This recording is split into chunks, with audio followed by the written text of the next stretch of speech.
is fortunate to be watching, you will notice that some of our councillors will be using the papers that are on their iPads. Richard, could you please do a copy? E ngā tua e ngā tīpuna whakatata mai, kia huraina mai te Māori nui, te Māori roa, te Māori whakatike. Kia huraina mai ki rungi tēnei huinga e nei uri o tēnei takiwā, huri a Ngāti Kahungunu, tēnei ka herea mai tātou ki te whaiao, ki te ao marama. Haumi e, hui e, tai ki e.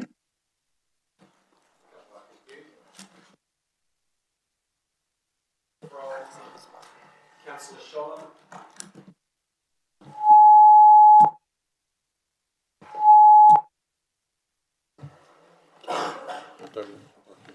No, it's working. Is that okay? Your iPad? Your stuff away, yeah. I'll turn this on. Am I loud enough? Thank you.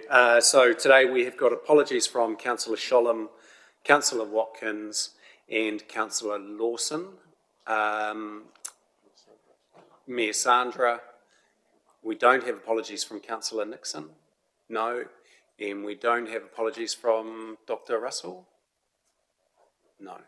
So can I just have someone move the apologies that we do have? Thank you, Councillor Apatu and Councillor Kerr. All in favour? Thank you. Do we have any leave of absence to note? No? Thank you. Right.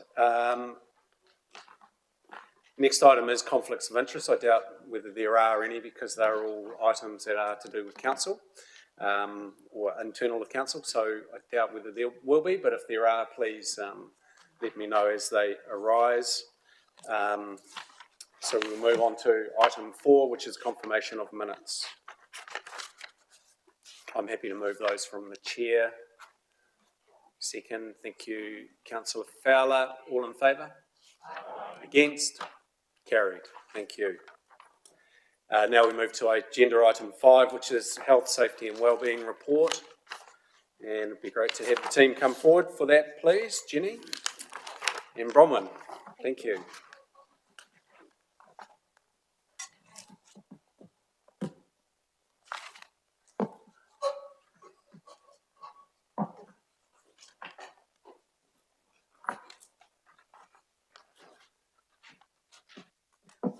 Tēnā koutou katoa. Thank you. I'm pleased to present the year-end report for health, safety, wellbeing. This is for the financial year ending the 30th of June 2023. So at our previous meeting, I presented a 9-month report. So I do apologise for the lateness of that one because it means you've only got a quarter's worth of data to look at this report. However, I'm going to take the report largely as read, but happy to talk through anything in there, and I'll just point out a few highlights. So good news in the last quarter. Most of the leading indicators have bounced back, which is great to see some positive trends there post the cyclone. Our people are getting out there and doing the safety interactions and doing the hazard IDs and doing that positive work that promotes health, safety, wellbeing. And our incidents have remained stable, so that's also a pleasing sign to see, is that we haven't had a drop in safety performance there. The section 4 is a new way of reporting, so this is only the second time that has come to you with the critical risks, and that just outlines the incidents that have happened across a number of our 12 critical risks to show that in more depth following a workshop we had earlier this year. So happy to take any questions. Councillor Kerr. Thank you, Jenny. This last 6 months has been very tough on community and people within this organisation. I really appreciate the report that we've got, but I want to go a little, change tact a little bit and think about how we as an organisation are looking after our frontline staff right through to senior management as they deal with stresses imposed by the cyclone, by upset people and by a community that's hurting when they themselves may be impacted. happy to. Through you, Chair. Thank you, Councillor Kerr, for your question.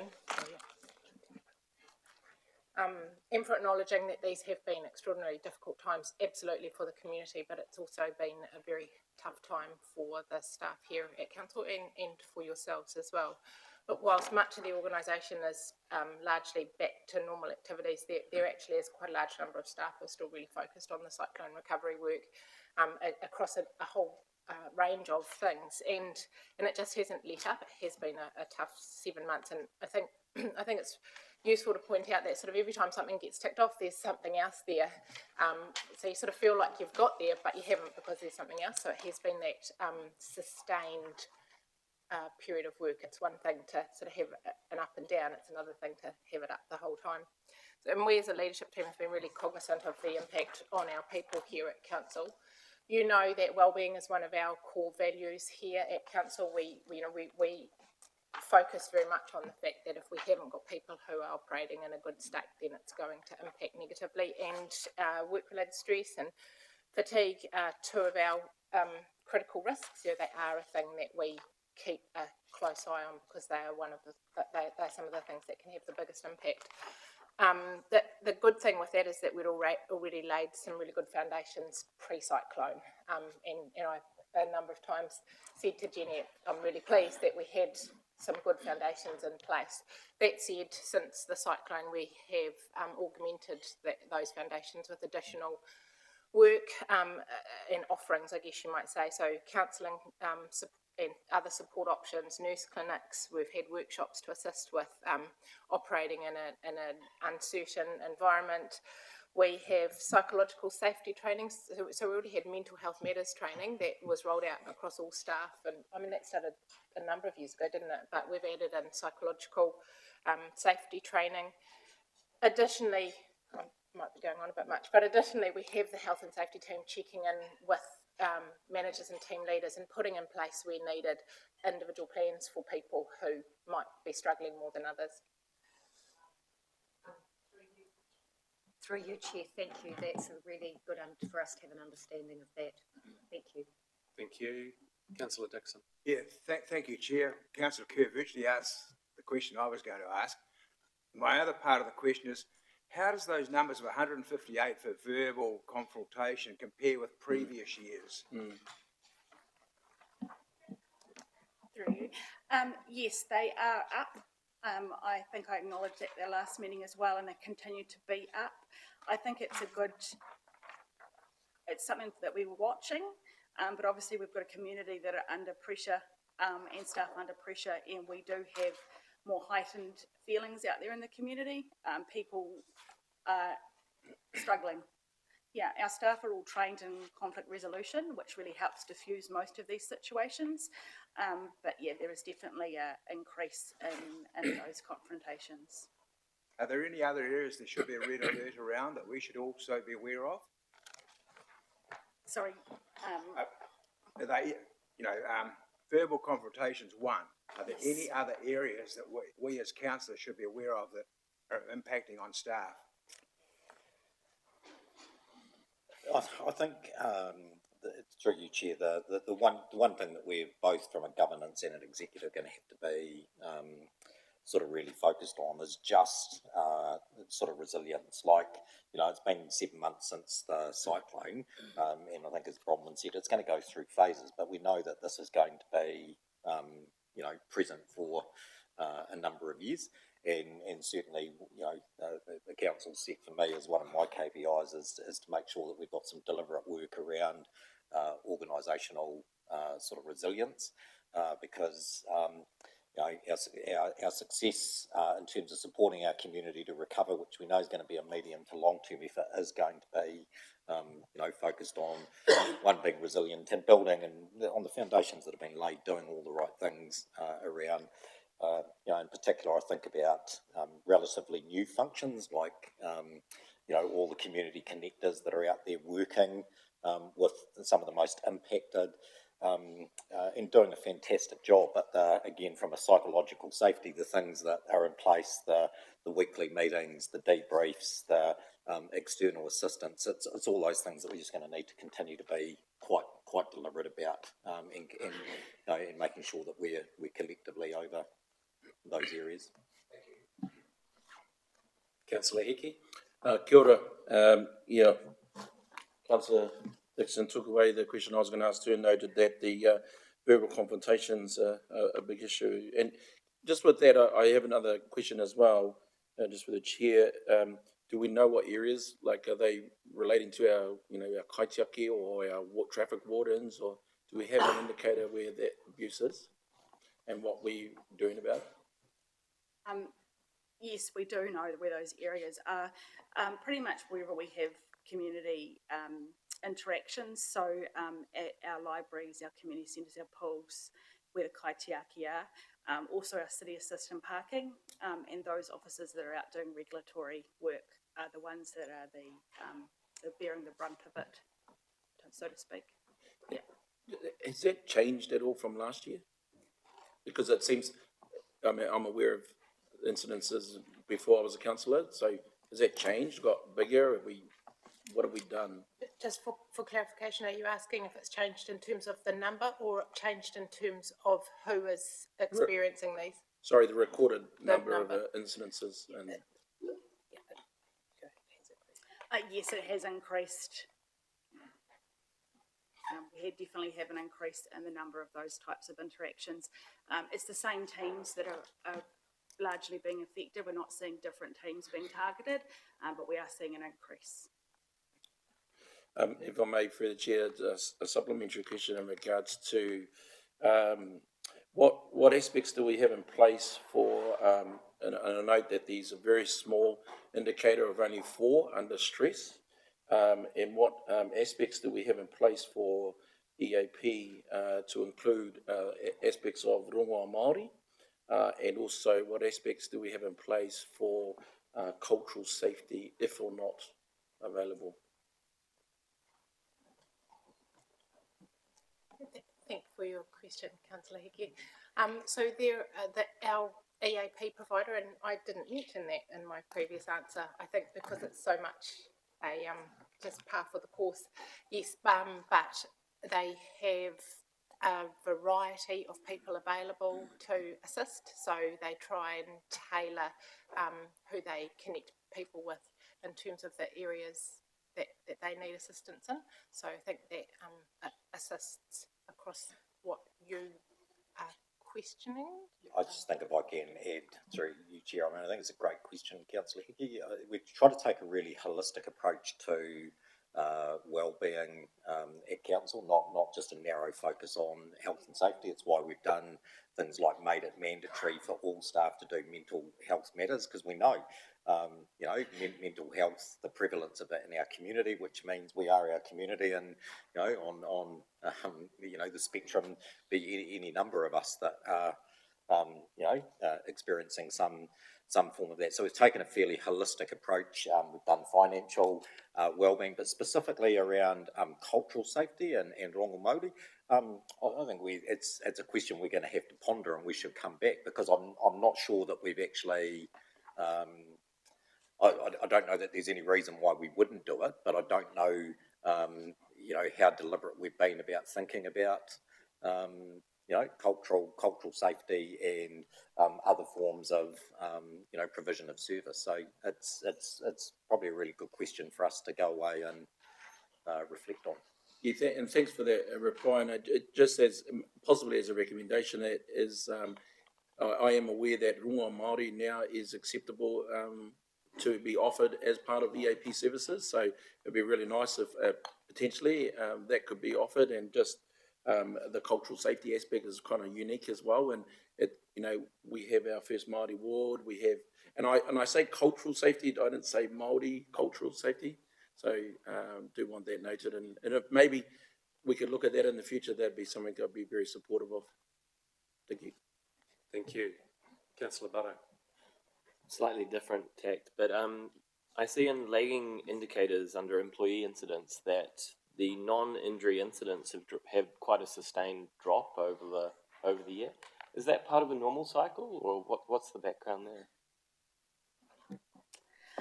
Yes, I suspect that we've had gaps of reporting. So those non-injury incidents seem they're the things when people are not busy have the time to report. So we have had a drop off. We've done a bit more toolbox talks and meeting talks with people about, hey, we do need you to report these things because they'll prevent the big things from happening. But I do agree we had a drop off there with the NEMIS and the small incident reporting, and those are really good opportunities to learn so we can keep our people safe. So yeah, thank you for pointing that out. It absolutely is there. Councillor Nepi. Kia ora tātou, just through the chair. I noticed that here we talk about the 4 incidents related to stress. I'm just interested to understand, after the referral to the EAP, what is the follow-up process after they've been referred to the EAP? Thank you, Councillor Nepi. People can self-refer, and we won't necessarily we don't know necessarily who has gone to EAP, and that is just left with them. However, if the person that they're seeing feels that they need follow-up, then sometimes they might get in touch with us with the person's permission for follow-up. But a large number of those actually just proceed without. We just get the reports of numbers. If we self-refer, then generally it's part of an overall. Sorry, I don't mean self-refer. If we refer someone, it's generally part of an overall wellbeing plan. So there's, the plan's put in place and there's follow-ups as it steps through. Thank you. Just one from me. What do you have any indicators or with the way that this is pulled together where there's a tick box around those that have been working on the front line just with the cyclone recovery work? And just a comment around that being now we're into a sort of a summer when we should be having spring and air quality, and driving through Pakawhai yesterday and seeing the activity that's out there and air quality. So I'm just interested in that, please. Yes, there's actually a group of organisations working together to try and get some good messaging out to the whole district about that. And I'm sitting on that along with a couple of other people in our regulatory teams. We want to get some messages out to the community and out to our contractors that are working out there about the safety measures that they can take, because it is, you're quite right, it's going to be a dry, hot summer and there will be dust around. The good news is that most of the testing shows that it's not contaminated, but yes, the fine silt does present a risk. Just breathing that in, if you've got asthma, it's that sort of thing, it's going to make it worse. We're working hard with our contractors to make sure that they've got plans for dust suppression and respiratory protection, and our staff that are out there as well, our landfills and our transfer stations and our roading and water people, that they've got the right protection as well. Thank you. Back to the first part of that question, there'd be a proportion of these figures here that do relate to cyclone? Or is there a way that we can get a picture of what that impact has been going forward? We can have a look in our system to see if we can put a tag in for cyclone. I can have a talk with our provider around that. And I'm not saying you have to, it's just a question really whether that had been considered or is something that we should be considering. Yeah, thanks. That's a good question, and no, there's nothing in the system to say, for us to be able to say this proportion of these things are cyclone related, and perhaps one of those things that if we went back in time we might have put into the system. But one thing that we can show is just looking at the data. You can see that over the months of the cyclone, the impact of the cyclone, that where the data is different to what it would normally be. So. Thank you. Councillor Dixon. Yeah, thank you, Councillor Harvey. More than happy to move the recommendations, and thank you for your comprehensive report. Thank you. Someone second. Thank you. Councillor Kerr. All in favour? Aye. Against? Carried. Thank you. Namahi. Thank you very much. Okay, item number 6, draft financial year end results, June 30, 2023. Nigel to make an introduction, followed by Bruce and Aaron. And just like to thank you guys for putting together the content for this. Not necessarily positive news, but nonetheless, thanks for pulling it all together, and also thanks to my Deputy Chair, Councillor Fowler for going through a lot of the figures and asking some, really important questions in the lead up to this. So, and subsequently amendments to the paper. So, thank you.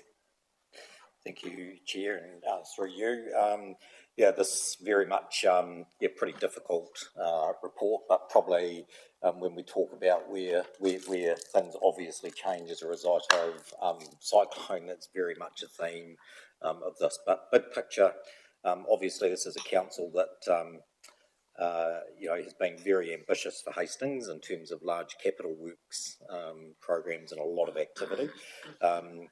It would be fair to say that we were under some tight financial pressure pre-cyclone, with things that we've talked about in these settings, with the sort of price inflation, construction price inflation on large capital works programs, rising labour price and inflation, increasing insurance premiums. There's been an environment where all of the costs have been only heading in one direction, and then you overlay a cyclone, and as we go through the presentation this afternoon, we'll see the most dominant feature of the year-end result is the cyclone. It's not the only part of it, so it's really a story that's going to persist for a while around underlying quite big upward cost pressures, but clearly overlaid also with since the 14th of February some big increases in revenue, courtesy of government assistance, but also some very large increases in expenditure, and just want to acknowledge and say thank you to the council table, because the direction was really clear after the cyclone, which was we need to get on and support our community to recover, knowing that take one example with transport and the eye-watering amount that we've spent in a matter of months on putting in 10 temporary bridges and restoring access that was really important for communities. And whilst it was great that we got a 93% subsidy, well, 7% of tens of millions adds up to quite big numbers. But the clear direction from council was, yes, we're going to have to deal with that at some stage, but get on and do the things that help our community recover. And obviously what we've got in front of us as we get into constructing a 4-year plan for the financial year that we're in, where those cost pressures still exist, and as we look more medium term, that is going to be the challenge for both the council and the conversation with the communities about the big things that drive our fiscal performance.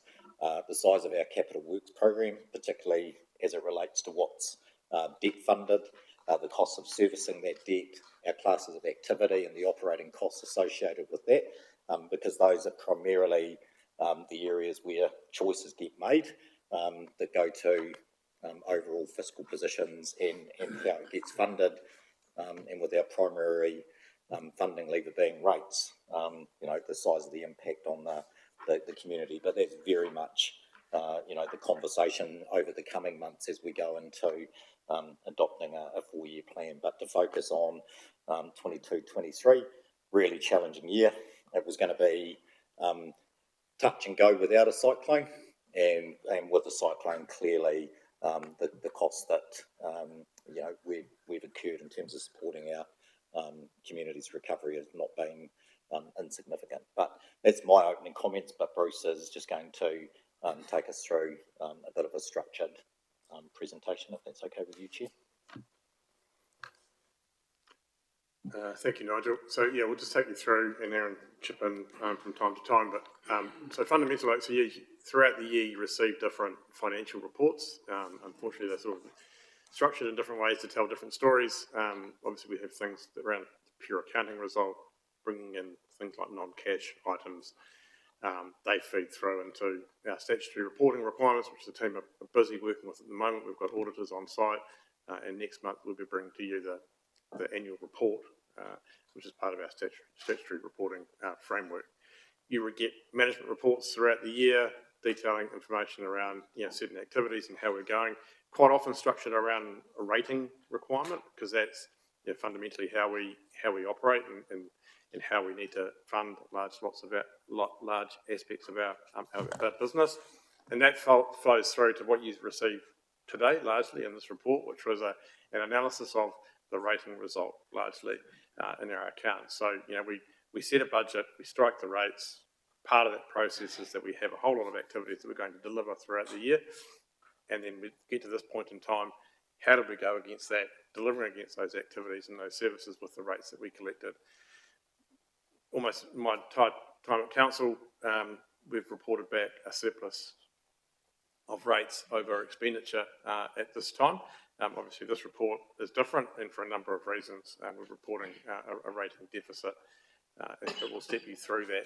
And with that rating deficit, things like those non-cash items that flow through in an accounting result aren't accounted for. It's purely around, we might collect some rates to fund depreciation or fund renewals, but it's then how that expenditure flows through and is offset against the rating revenue that we've anticipated to receive. So, from an accounting result perspective, this is quite stark. You can see the impacts of the cyclone against our budget. From a revenue perspective, we budgeted $168 million worth of revenue. We received 244. A lot of that's driven by the impacts of the cyclone, the increased subsidies, and the same with expenditure. They're largely offsetting each other on the way through there.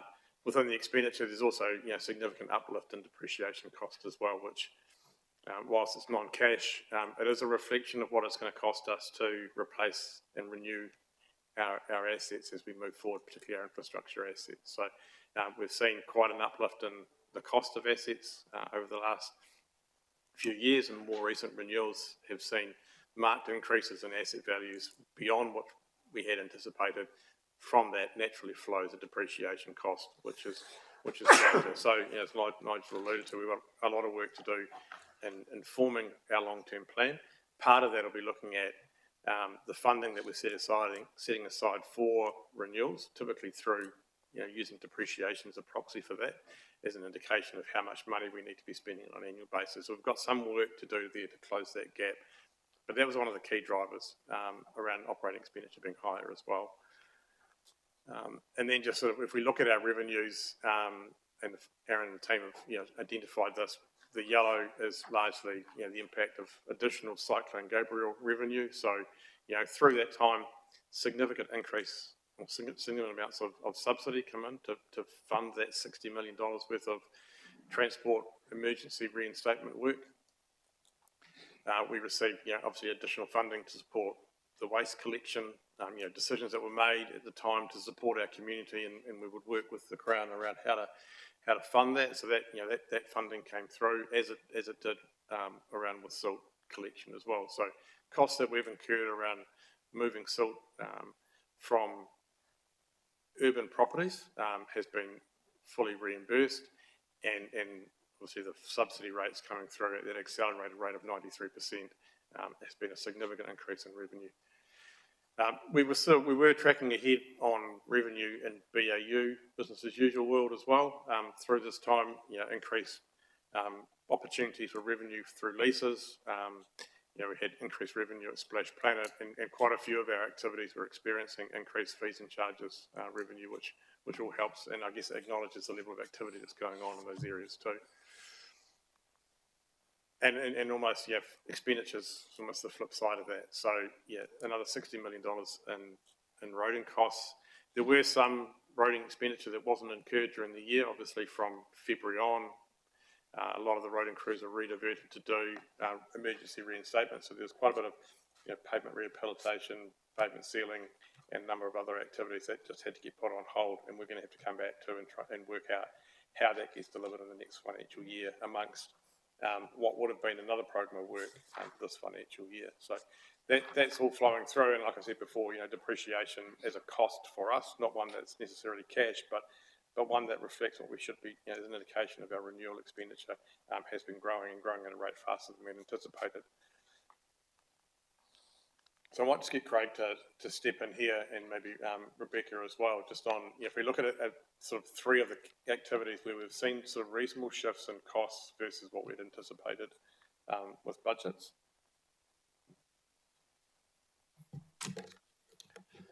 Through you, Chair, I think the report, I won't repeat all the detail in the report, but from a Three Waters perspective, quite a movement from budget in there.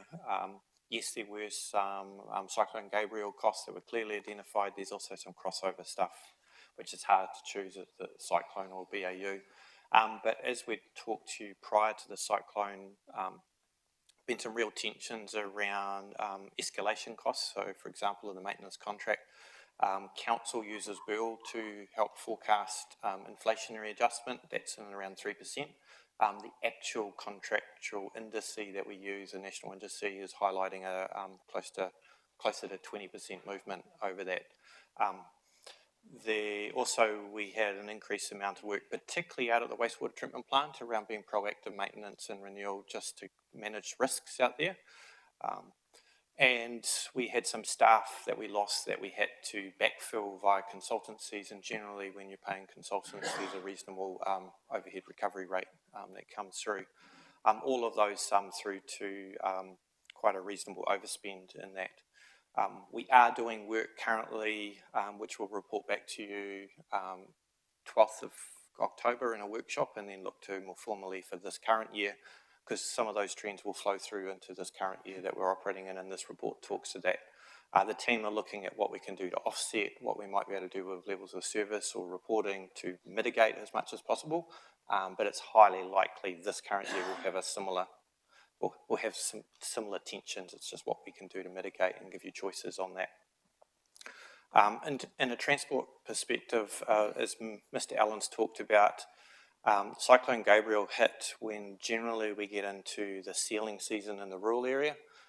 So there's millions of dollars worth of surfacing that didn't get done and some rehabs.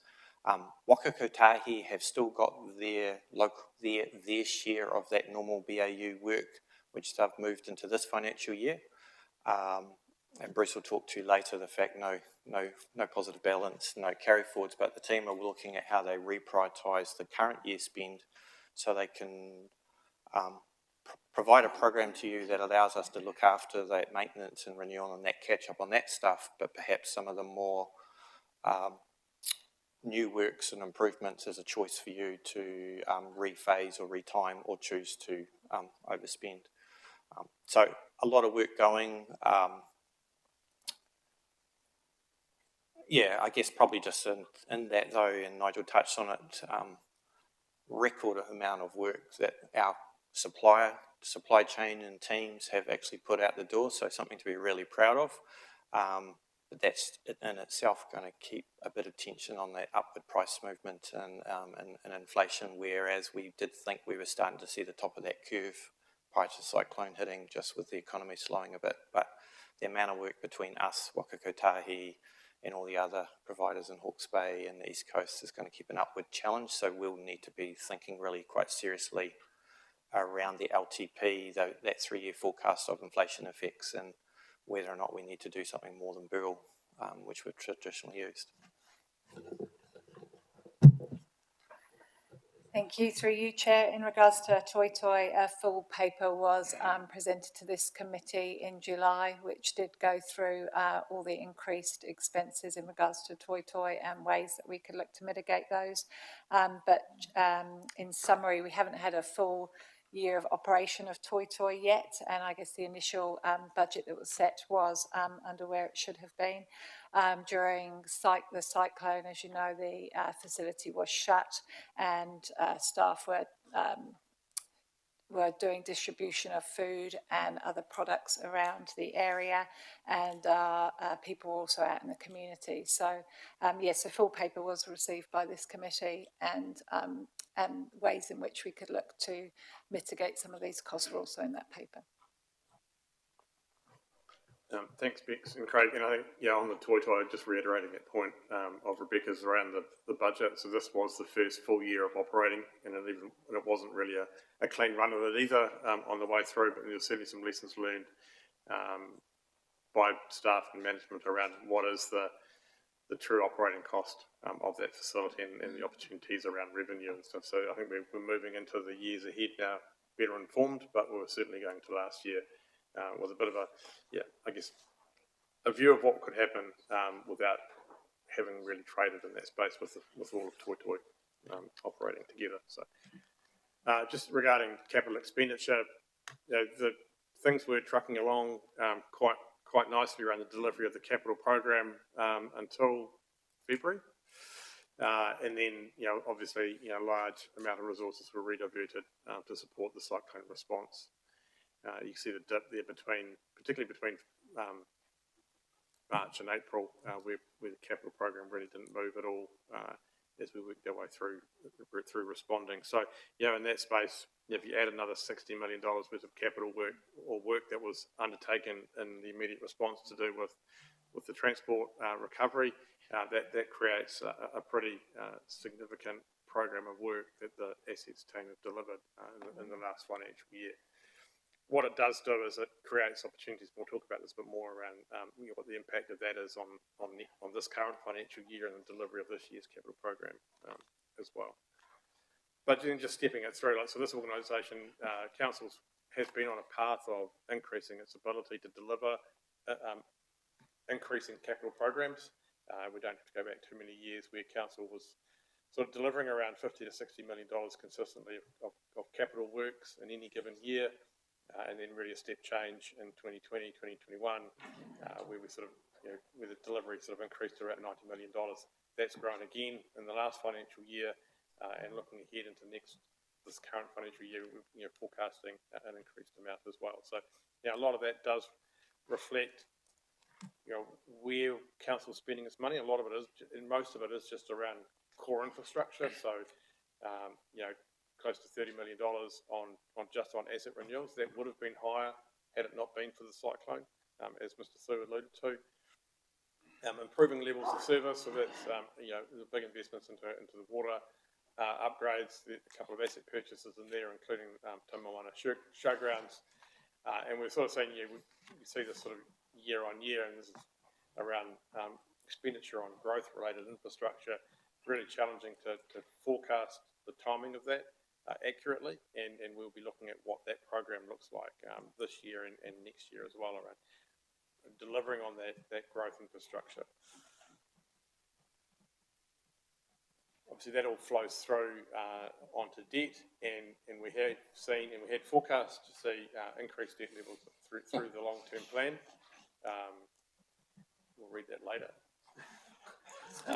Getting paid your subscription. We've got some time. We've paid the bills.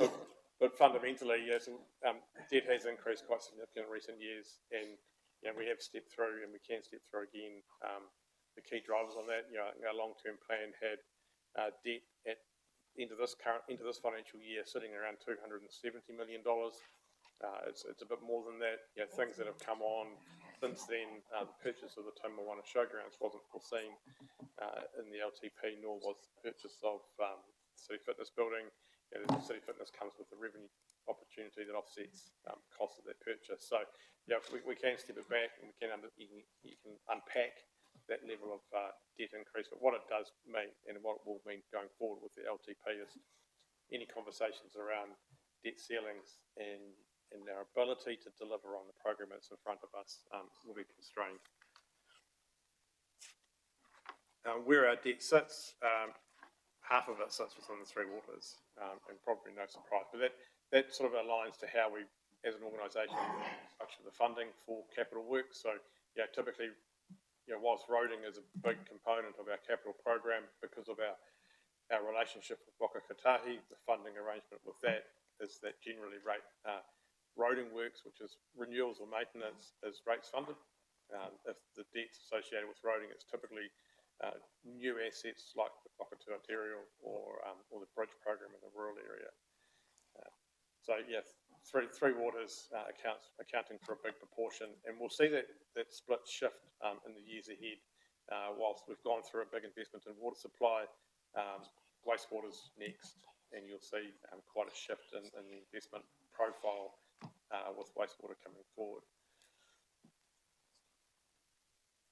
So getting to the general rate or the rate results, and we've split this, and you'll see this in the report, we've split it across the general rate and the targeted rates as well. So, and then across our rating areas and then business as usual and Cyclone Gabriel. We thought that being able to slice it and dice it in that manner was useful to understand the key drivers of the financial result. So pretty much, the general rate has been driven by Cyclone Gabriel. So the impact of meeting the additional costs of Cyclone Gabriel have driven a rating deficit. That is somewhat offset with, in the roading area, quite significant amount of expenditure that wasn't incurred, that was rated for around roading maintenance and renewals. But nevertheless, the significant driver of that general rate deficit is Cyclone Gabriel. And as you would expect with the roading repairs, a bigger proportion of that sitting within our rural community and our rating area 2 area. And then with the targeted rate, it's almost the opposite. And as Mr. Thu alluded to, with the three waters, or wastewater and water supply in particular, that revenue associated with those activities collected through a targeted rate, through those that connect to those services, the cost of delivering those activities has increased quite significantly beyond what we had anticipated in the budgets. And that's reflected through into those targeted rate accounts as well. So across business as usual, a key driver of the targeted rate deficit is within those water activities, and then there's smaller amounts that we can directly attribute towards Cyclone Gabriel. And again, that's largely to do with water and wastewater. There were some additional costs, obviously, within the waste space, which is typically a targeted rate. And then, so we really do need to come back to it. It is the three waters that have been driving these cost deficits. And then that, if we wrap all that together, $11.6 million deficit spread across the two rating areas, and then splitting it between Cyclone Gabriel representing $9 million and business as usual as another $2.5 million. And I think over the months preceding this and leading into, and even prior to the cyclone, through these reports into this committee, we had been forecasting that this financial year was going to be challenging. Cost escalations across a lot of our core work, which was around looking after core infrastructure, had been increasing, which was really pushing our costs up. We'd experienced higher interest rates, higher levels of debt, and higher asset values, which was meaning significantly higher insurance rates on the way through as well. So really cost pressures from all angles when we think about business as usual, and then you overlay Cyclone Gabriel on top of that. So just to the Rural Community Board, so normally as we work our way through this process, and for new councillors, this is the first year-end report you've received, we normally present to the Rural Community Board first with rating area 2 result request, and they make recommendations to council on. Historically, it's been an allocation of a surplus. In this case, it's been how to fund the deficit. So with that, it's the recommendation is use what reserves we've got available now. It does, and then come back later around and with the LTP as to how we move forward with those reserves and our ability to fund future projects.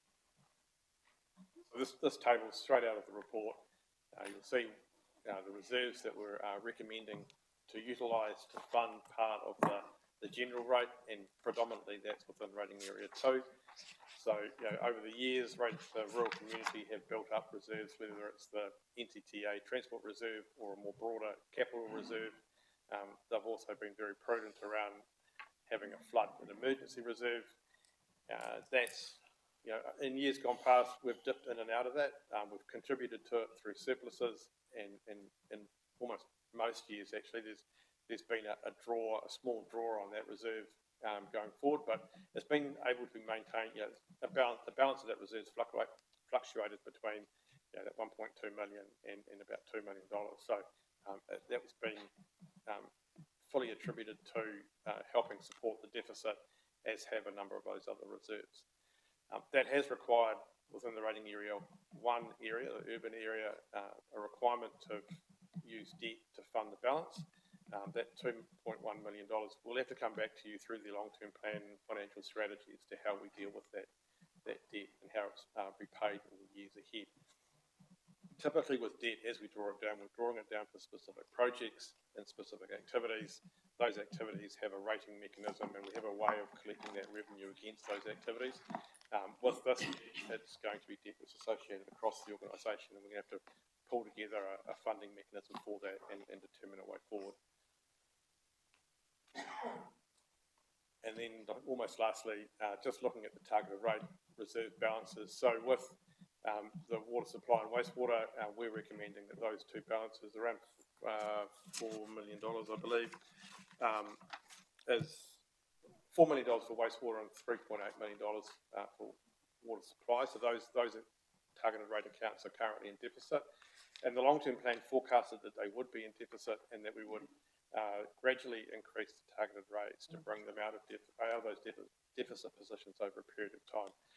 The level of costs that we've incurred in the last couple of years has exceeded what we anticipated. So we're recommending that rather than trying to use the targeted rate to pull those targeted rate reserves out of deficit, that actually we convert those balances to long-term debt, and then we revisit the strategy going forward through the long-term plan.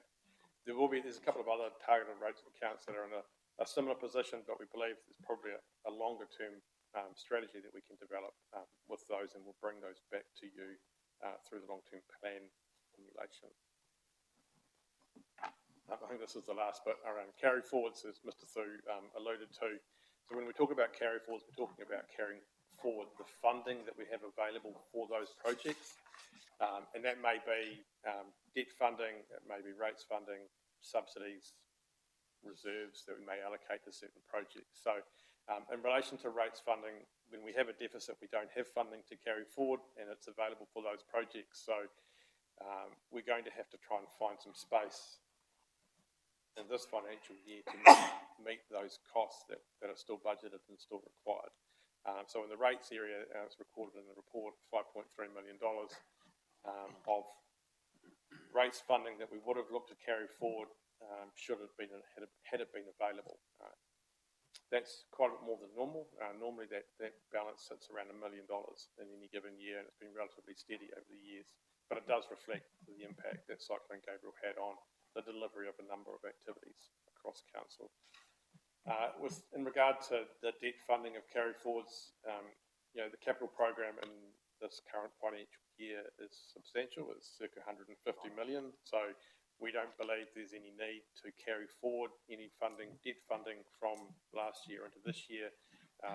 It's going to be a challenge enough to deliver a program of that size, and we will work on that reprioritisation and bring that back to you in the coming weeks. So that's the recommendation that's in the report, and now we're up for some questions. Yeah, thank you. So I'll take questions first, please. So if you've just got general or comments, we will just hold those for after questions. So Councillor Kerr, questions? Yeah, thank you, Mr. Chair. Just a question of process. So today we approved this draft report. Where does it go to from there? What is that the end of it, or is there a further process that follows on? So that's the end of it from this component, which is really just around receiving the report and making recommendations or resolving a position on how to deal with the financial position. So in previous years, if you've had a surplus, you've been resolving what to do with that surplus. In this instance, we're asking for a resolution on how to resolve and fund the deficit that we've incurred in the last 12 months, and noting that that there isn't carry forward funding going forward. In October, you'll receive the annual report, which is the more formal statutory reporting that we need to present back to you after it's gone through its audit process. And this is embedded in that report? All the numbers that are in here are the numbers that will be informing the annual report, albeit they're not audited at this point in time. Yeah, Aaron, if I may just add to that, and that's the valuation reports for the transport are very large, and we've just received that today. So that has to roll through and wash through the accounts, and that will affect impairment, it will affect the value of the assets, and that will then be updated and pushed through to the final resolution that you see, adoption. Councillor Fowler. Yep, through you, Mr. Chair. Can you just clear up the underspend of $35.5 545 million in the capital program, that won't be carried forward. The recommendation is that that's not carried forward. There's a mix of funding amongst it. It's not all debt funding. Some of it's rates funding. But we're looking forward. We're looking into this financial year with the capital program that's in front of us and the budgets that we have of $149 million, and thinking our expectation is that that's going to be an absolute challenge to achieve, and through a reprioritisation of projects, we should be able to absorb and reprioritise the works that we need to. Yep. Thank you. Just the next question, if I may. So obviously, with the revaluation and depreciation used as a surrogate measure for funding, how manageable is that to be able to, I guess, replace without, because our debt finance is already at 2.7 million and funding the reserve deficits. How achievable is it to replace or provide? Yeah, I think that's a good question, because if we look forward with the revaluation, and I haven't seen it yet, but my expectation is that it's showing a significant impairment of our roading assets, so a very big reduction in the value. If we flow it through it in sort of a purist accounting perspective, that will reduce the depreciation cost. In the roading area, that's not really the driver for the level of expenditure that we have around renewals and maintenance. Yeah, that's driven by the team's asset management plans and the relationship with our co-funder, Waka Kotahi, around that. So whilst we should probably see a reduction in depreciation cost, we don't expect there will be a reduction in operating costs. Actually, we expect it to be the opposite as we work our way through that rebuild. Overlay the rebuild onto our current debt position, and things are going to get challenging depending on our funding partner. Thank you. Councillor Redstone. Thank you, Chair. I'm just interested in the settlement costs of 900,000 in relation to the area of planning and regulatory. And although they're offset by reserve funding, I'd rather see that go somewhere more positive. And I'm just wondering, are we taking any learnings or mitigating this for future? Because it's nearly $1 million that we probably wouldn't like to spend. Yeah, obviously, in an ideal world, we wouldn't see any. I think as the council's been briefed previously by the legal advisors, we are in a position as a council relative to the size and value of the building work we're doing, we're at one end of the spectrum of councils in terms of very low levels of litigation.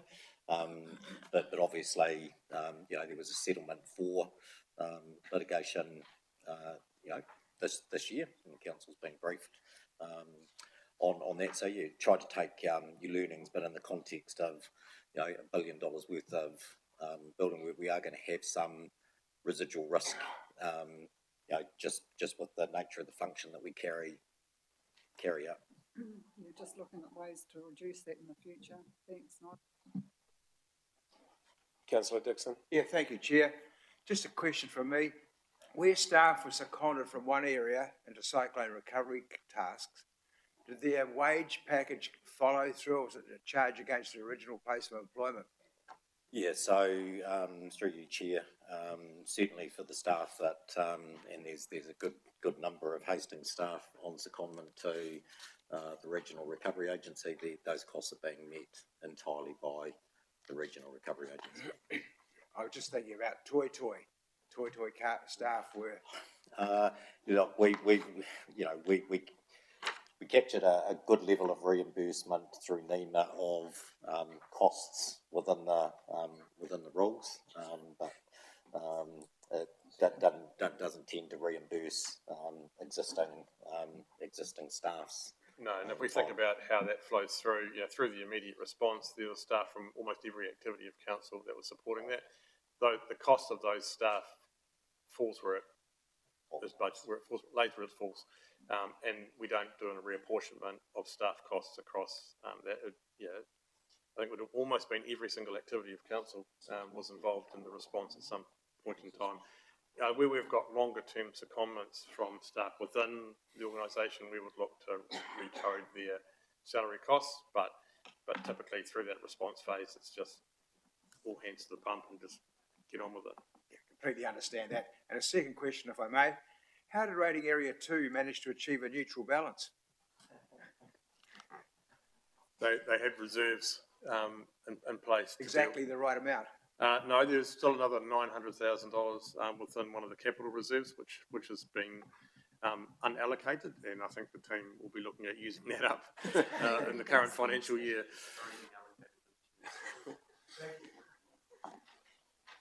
Councillor Cormann. Thank you, Chair.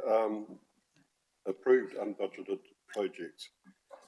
Couple of questions. The showgrounds, was that in the year ending 31st of March or the year beginning 1st of April 2023? Settlement was on the 1st of April 2023, so the costs were incurred this financial year and budgeted for in this last financial year, sorry.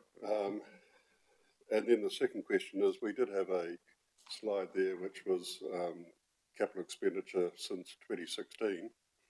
I'd be interested to see unbudgeted capital expenditure since 2016 to see whether we're spending beyond what we expect and whether that's an increasing percentage of expenditure or not. Yeah, I think Bruce can comment in detail. I mean, the observation I'd make is I think about the recent history of this council going back a decade. The things that shifted the capital expenditure were first dealing with the closure of the Opera House and significant investment in the and the restoration of that asset, followed quite quickly by the response to Havelock North water crisis, and those have been two big parts of our recent history that have driven the shift in the overall capital expenditure. But also acknowledging that between the LTP that was adopted in 2021 and where we stand today, we've made significant capital and debt decisions as opportunities have arisen, but weren't part of the LTP that was set in 2021, and that's not a small number. Through your chair, just expanding on that, I think if we look at year on year over the last, even the period of time that we were reflecting on the screen, council has typically under-delivered on its capital program despite there being unbudgeted works throughout that time. So I think the approach we've taken, particularly in more recent years, is to acknowledge that we have a capital works program that is budgeted, but we provide ourselves with some flex to be able to take advantage of opportunities when they arise, rather than being rigid about the delivery of a capital program as it's outlined in a budget. Yep, so we talk about $150 million capital budget for this year. What would your guess be for unbudgeted capital expenditure on top of that, if the opportunities arise? I guess no guessing at this stage, and that's really the focus of the conversation with you as the governance table in the coming weeks around a capital program and probably the reality now of the context that we're in post cyclone, where we're just going to have to be much more deliberate about the capital program and about our fiscal strategy. Are probably going to be certainly the advice from officers if we're going to manage the context that's in front of us with where the balance sheet is at, debt levels, the cost of servicing that debt, and the first substantive goal on that's in a couple of weeks' time when Craig, as much as we tease, in reality all the money gets spent in assets and infrastructure and Three Waters and roading, and the reality is at one level why we're confident we don't need to stress too much about not bringing through $35 million of capital works from this year is the capital budget for the year we're in is $150 million. I think whilst we've consistently been delivering that $90 to $100 million, the ability to deliver that size of capital work program is questionable, and I think we have to make give you some advice to make some choices within the overall sensible capital program going forward. And just one last point, Chair, just on that, I think, the context of the council's decision-making previously on those unbudgeted items has changed, post the cyclone. So, your decision-making, in the future is going to have a different weight on it when it comes to, the future of what council's finances can sustain. Councillor Hickey. Kia ora. So I've had a range of questions, but I'll try and keep it simple. This one is in relation to Splash Planet and the impacts that it's had on the pools. And just the question I have is, have we realised the impact that Splash Planet had towards staffing matters and other matters like the aquatic centre opening and the loss of our leases from noting that we had a 200k increase at Splash Planet revenue. What was the loss of revenue with the other pools and the removal of staff to stand up Splash Planet as the first part of that question? Do we know the impact of that? Probably a little bit difficult to quantify, but Bex might have a go at that. But I think part of it is like the summer season was awful last year as well for the pools, so that and difficult to quantify precisely how much revenue we lost. But Rebecca? If I may add this before the answers, is because I know we kind of talk about a 200k increase in revenue, which is great, fantastic, but we didn't indicate what that was as a loss to those other revenue streams. So do we know what the impact would be? So through you, Chair, there isn't a sort of correlation between Splash and the pools. The loss in the pools, well, they were multi-factor, but the cyclone was one. For example, Clive Pool was, both pools were shut for a number of weeks, but Clive Pool was particularly impacted in Learn to Swim because of the traffic actually going on that road when the highway was shut, when the motorway was shut. But also the opening of the new regional aquatic centre has had quite an impact on our Learn to Swim as well. And I think, through you, Chair, I think this is going to be some of the conversations that are going to be a feature of the coming months as we look at its most simple. There are two big things that drive our fiscal context and ultimately rating impact, and that is the size of our capital program and our debt levels to fund it, and the other is just straight out operating costs associated with the core activities of council and the choices around levels of service.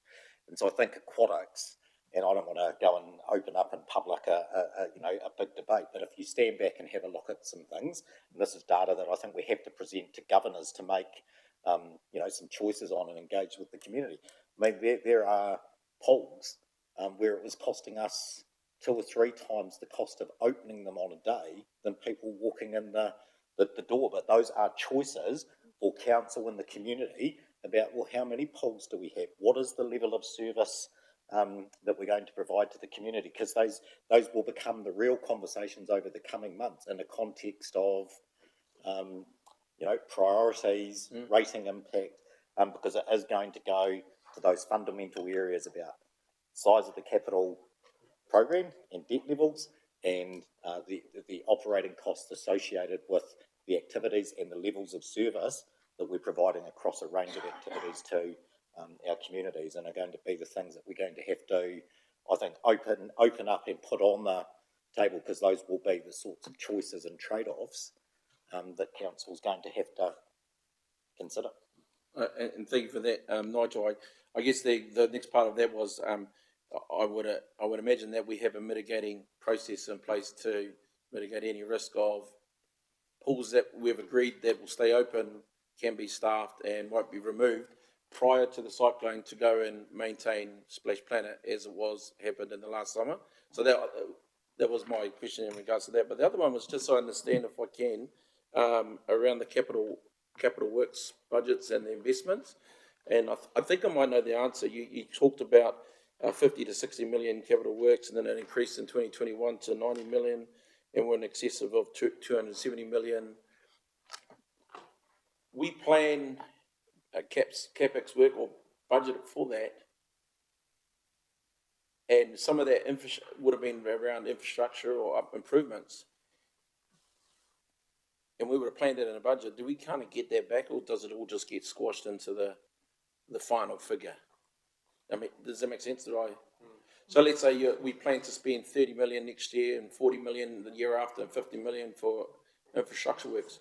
Well, we just got a grant from government, or we got funding from government to kind of do a whole lot of those. Are there any duplications of those that actually, while we set aside revenue to do that, we don't need to do that now because of the capital works that we've got through government?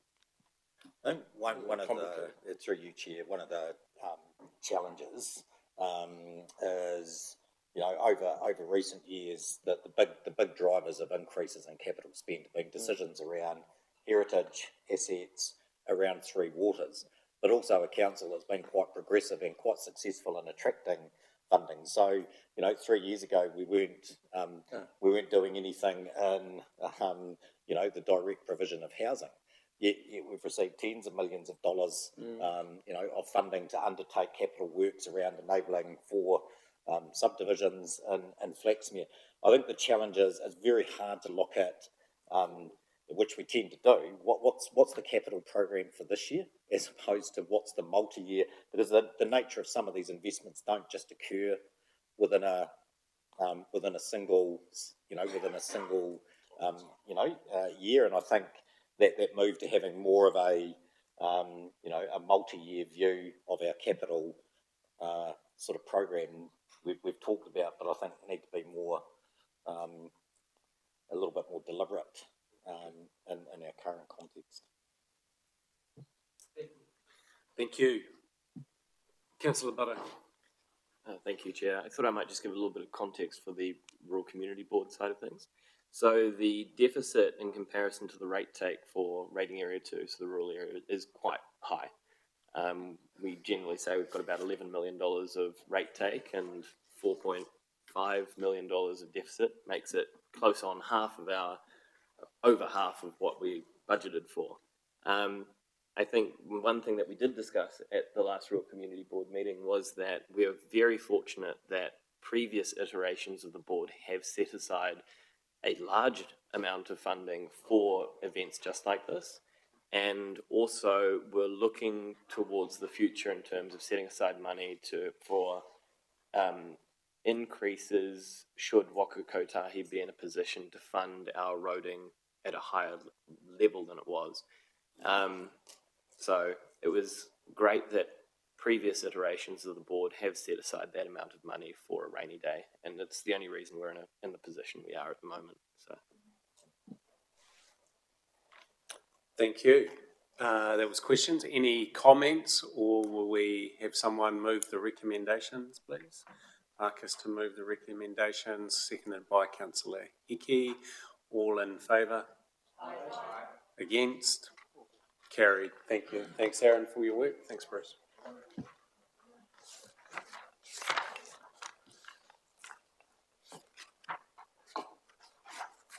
Right, item 7, non-financial performance report for year ended 30th of June 2023. Lex, around? Lex is not here, Mr. Chair, but maybe we can just move to the... We'll take this report as read, because this is the last agenda item. And there are senior managers here to answer questions if they're relevant to their areas, if you have any. But fundamentally, this, the non-financial measures, is a significant section in the annual report. So you'll receive the audited version of this report. And here comes Mr. Verhoeven now. Lex? You ready, mate? We're on you now, mate. Screws on in. You're nearly going to whistle as you walked in by the looks of it. So the non-financial measures is a core part of the long-term plan, which the auditors work their way through as well, and they're currently doing it at the moment. So, anything further, we're Lex? taking the report as read, Lex, unless you have anything else. No, you can do that. I provided the summary there for you. Look, generally things are on track, and I just pointed out those areas which have impact on performance. They're reasonably self-explanatory. You've probably heard enough about the cyclone this afternoon, but they also impact on some of our non-financial performance targets, and that manifests itself differently in different areas, as I've detailed in the report. And the other key matter there is the impending conclusion of our Three Waters investment program, which will now make our water supplies compliant. That's been a journey we've been on some time, and it's coming to its conclusion. So that's me. Thank you. Councillor Kerr. Thank you, Mr. Chair. For I think the last two audited annual reports, we've had a slap on the hand because we haven't recorded appropriately, I think it was water leaks. If myself and 3 members of my family reported the same water leak, we counted it as one leak. Apparently we're supposed to count it as 4 issues. Has that been resolved, or is that something we're just rolling with? Craig, I don't know if you want to talk to this. We're rolling with it, really. And most councils are. It's a difficult one. Thank you. Councillor Corbyn. Thank you, Chair. I've got a question on how are the targets set, and in particular it's about time taken to process a resource consent. The target is 97% within statutory time frame. I would have thought if it's a statutory time frame, we should be aiming for 100.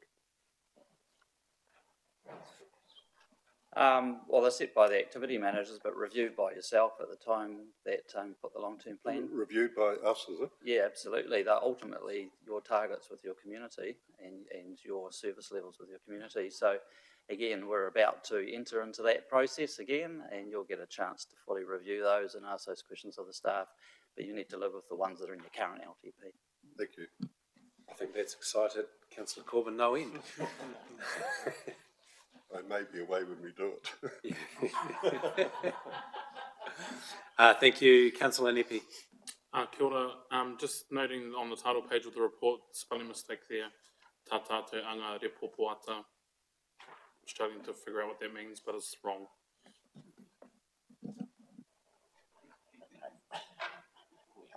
It's like a text, we can't understand it because it's spelled wrong, we can't understand what it's saying. Thank you. Any further comments? No. If someone move the recommendations, please. Councillor Dixon, second by Councillor Kerr. All in favour? Against? Carried. Thank you.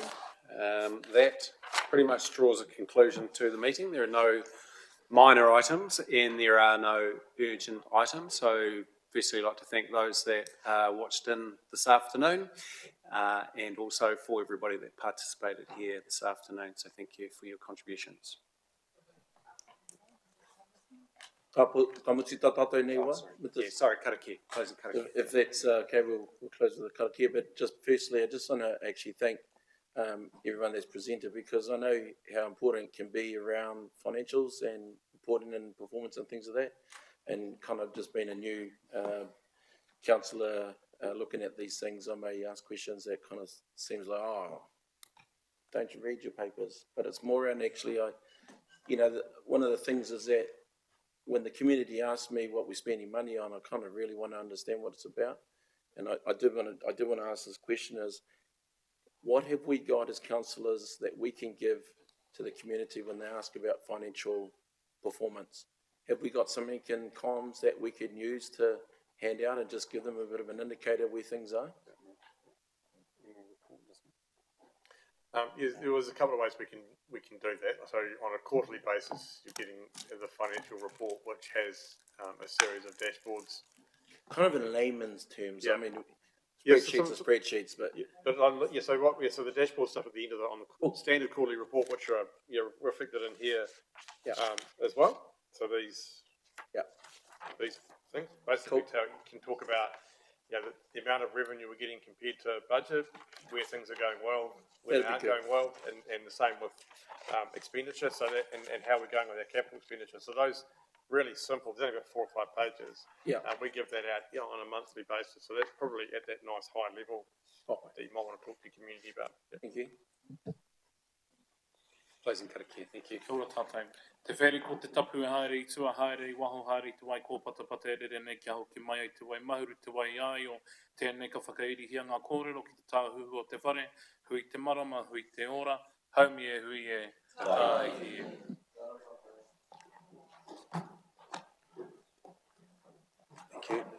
Pleasure, Chair.